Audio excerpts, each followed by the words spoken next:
Welcome back, guys. Here we are. We're going to finish up this story because it's almost winter break. So let's get this done, figure out what happens to Hank because, gosh, I'm just dying to find out. So let's do this.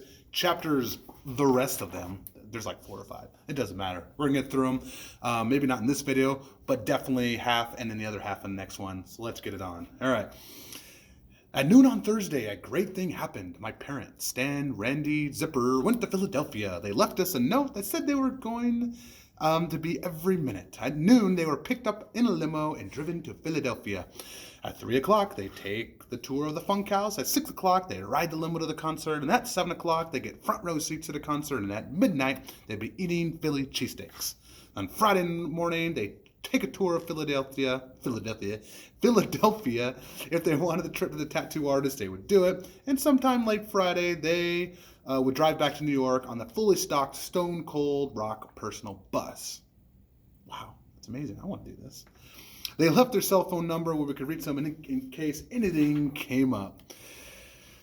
Papa Pete stayed with us all night, which is always so much fun. He lets Emily and me eat Eskimo pies in our pajamas and play video games till we fall asleep. That's a cool guy right there.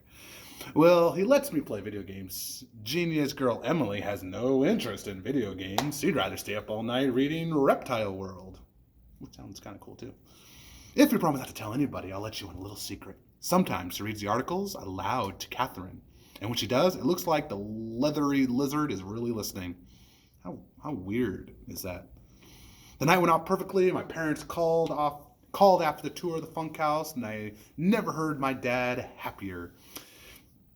It meant that they were going to have a great time, and hey, so was I. I slept like a baby all night and dreamed how great it would be to go on to the 5th grade. Maybe I'd even get a nice teacher. I heard that Miss Warner was cool and let you watch videos the days before vacations. And Mr. Hauser told me funny jokes and didn't mind if you got a snack from your lunch bag. So either one's good. In the morning, I woke up and hung around in my pajamas. It was great having no school. Don't you just love parent-teacher conference day, I said. Yeah, boy, I said with a big yawn. We have all day to hang out and do whatever we want to do. But that's what I thought. Chapter 20. It was about 10 o'clock in the morning, and I was sitting in my room playing a great game of toe basketball. I was beating my own world record of 18 baskets without leaving my desk chair. Toe basketball is a game I invented, a way to get back into the 2nd grade. No, wait, it was a game I invented when I was back in the second grade. You wad up pieces of loose leaf paper, toss them all over your floor, and then you sit in your chair. It's better if the chair has wheels, and you hold on to the bottom of the seat with your hands and scoop up the balls of paper with your toes and fling them in the air into the wastebasket. I was on a hot streak. Or should I say my toes were on a hot streak. Suddenly I heard a voice coming from the hallway. Oh, and I'll admit, I was a little scared. Our building is usually pretty quiet. It always didn't sound like it was being made by kids. I jumped up, ran into the living room. Emily arrived at the same time with Catherine and Ugly riding on her back as usual. Catherine was hissing and snapping her gray tongue around like a little whip, and Papa Pete was in the kitchen baking brownies. We opened the living room and looked into the hallway. I couldn't believe my eyes. My jaw dropped so low and nearly hit the floor. It was my parents. None other than Stan and Randy Zipper. They were standing in the hallway of the apartment, swaying and singing and tambourining. My mom was wearing a black t-shirt with the band's faces all over it. My dad was wearing black pants, and let me just say this right now, they were tight black leather pants. My dad does not spend a lot of time at the gym, so those pants were pretty tight. He was wearing a black leather hat and made him look like a mix between Britney Spears and a motorcycle gang. Wow. Dad, where'd you get those pants? I said. From Skeeter, he said, and slapped the tambourine hard on his hip.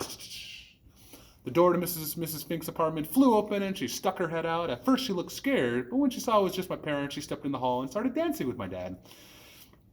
Oh, did you kids have fun? She asked my dad. And of course we couldn't hear over the tambourine banging. We're home, kids, my dad shouted when the song ended. No kidding. We would have never known if you didn't tell us, Dad, I thought. Thank you, Hank, my father kept saying. Kids, you will not believe your father.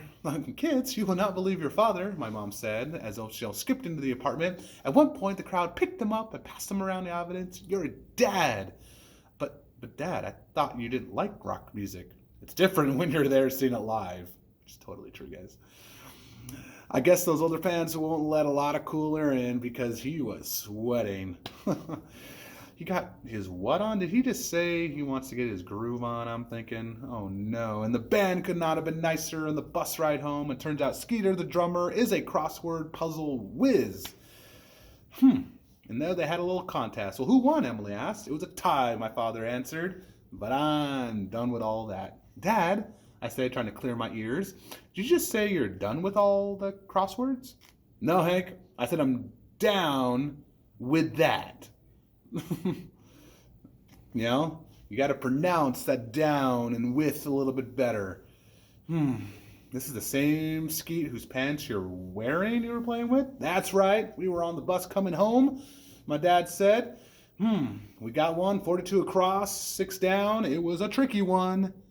Dad, the pants, Hank said. Remember? Oh, right, yeah. When I leaned over to help Skeet, wouldn't you know, I ripped my trousers right in the middle.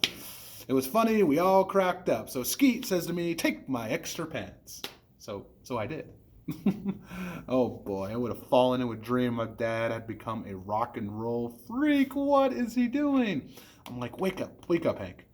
Someone hit the snooze button on my alarm. My dad strutted over to Papa Pete and danced a circle with him, shaking his butt as much as the tight leather pants would allow him to do so. Hey, Papa Pete, my dad laughed. Let me shake that thing. God. Let me point out that he didn't say thing. He said thang. My father, Stanley Zipzer, computer buzz, mechanical pencil collector, crossword puzzle nut, just said, shake that thing. Grabbing my mom, he launched into a chorus of another Cold Stone rock song. Oh, that hurts, he said, rubbing his hip when he finished the song. I have to find the new part of my body to play with. Oh, my gosh, the legs, maybe, arms. Well, I did it. Emily and Papa Pete burst out laughing, and so did I. Hey, next time, just use your butt, I offered. We all laughed. I think I even saw Catherine's scaly lip pull back into a smile. Well, my mom said, I hate to break up the party, but we have to hurry off now. We'll see you kids later. Where are you going? I asked, a smile still on my face from watching my dad's performance. To school, of course, my mom said. It's parent-teacher conference day. We have a 1 o'clock meeting with Mrs. Adolf. Did I just say I had a smile on my face? Correction. Suddenly, there was no smile on my face, and it disappeared faster than I could say, redo 4th grade. I'm going to go and stop there, guys, okay? The last video will probably be the longest, probably about 10 minutes. Last couple chapters, they're going to go off to that parent-teacher conference, and what is going to happen? I don't know. I'll see you guys in the next one. All right, peace.